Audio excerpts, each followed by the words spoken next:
Dalawang bagay ang pag-usapan natin ngayon. Una ay ang post ni Optic Politics.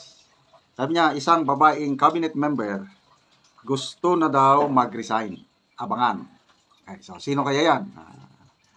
Kung totoo, bakit magre-resign? Pangalawa, post ng mga mata ng agila. Sabi niya, dalawang big-time tropa ni Ngagba ang magbabalik loob sa mga Duterte. So, yung isa magre-resign na sa gabinete. Itong isa naman, malapit sa administrasyon, gustong lumipat sa mga Duterte. So, mga bali-balita lang ito. Pag-usapan lang natin. Discussion lang. Okay, unahin natin itong kay Optic Politics. Halos everyday, itong si Optic Politics, very active ito. Magaganda yung kanyang mga editorial. Kaya, ganahan kong mag-discuss. So, sino-sino yung mga female na cabinet member? Department of Tourism, Department of Budget and Management, DNR, sino pa? Wala na akong ibang, pakicomment na lang kung wala na akong malala. Yan ang tatlo lang na babaeng cabinet member. So, sa DNR, walang issue. Tahimik ang DNR ngayon.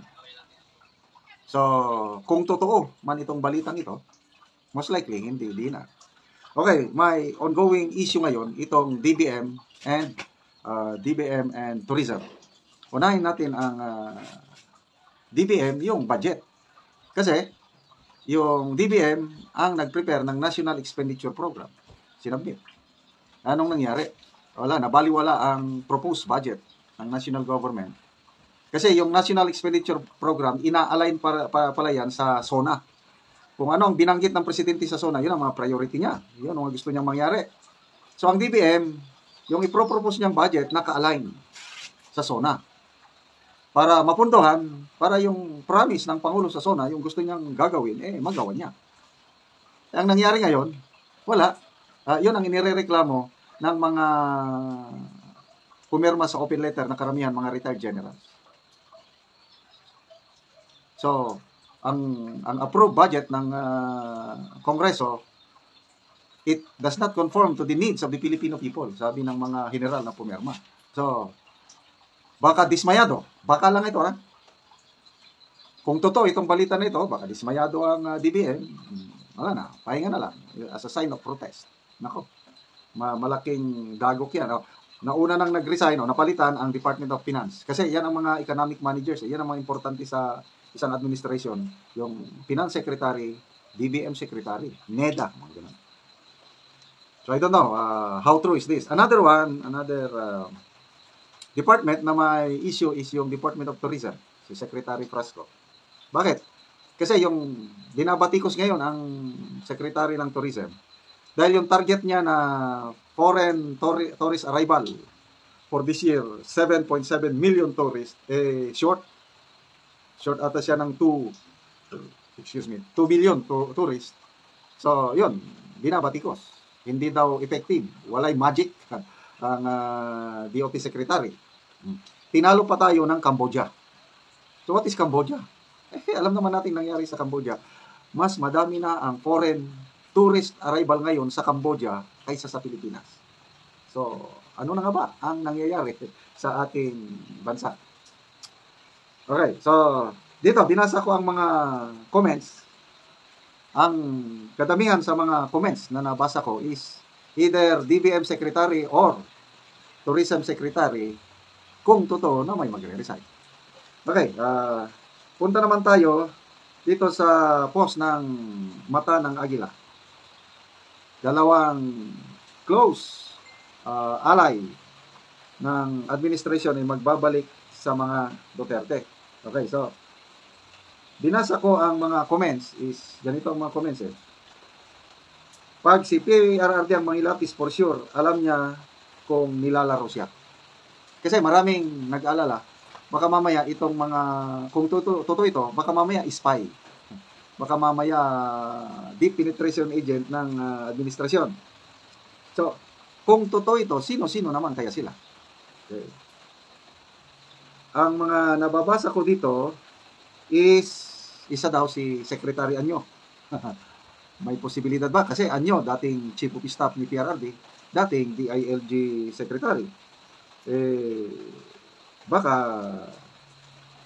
nagsawa na ba? I don't know. So, kung totoo ito, dapat bang tanggapin ni PRRD itong dalawang ito?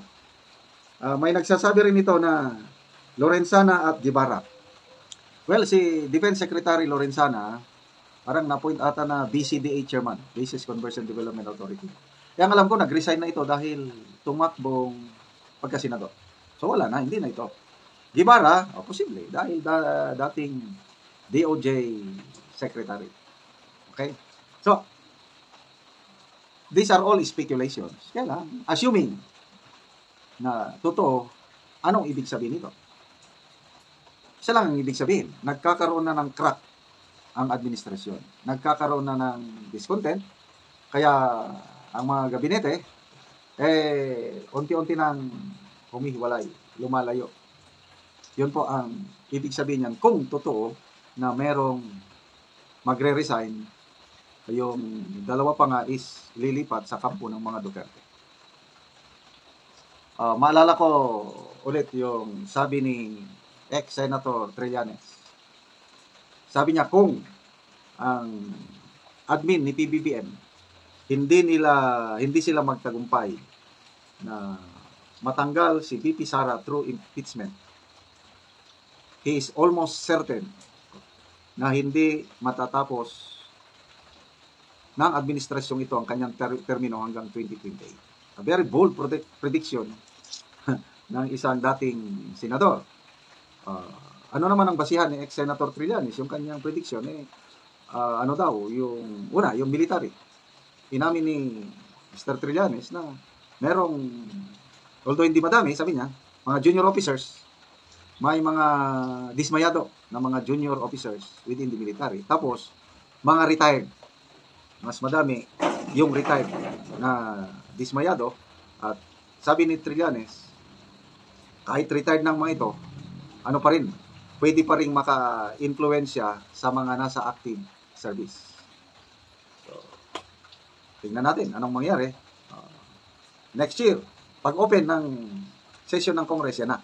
Magkakaalaman na kung matutuloy ba ang impeachment, kung mag-prosper, ibig sabihin kung i-endorse ng mga kongresista ang impeachment complaint laban kay VP Sara, kung iaakyat ba nila sa Senado.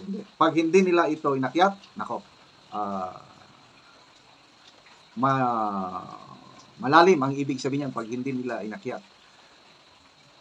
Ibig sabihin, medyo apektado sila doon sa malaking peace rally na isasagawa ng Iglesia ni Cristo.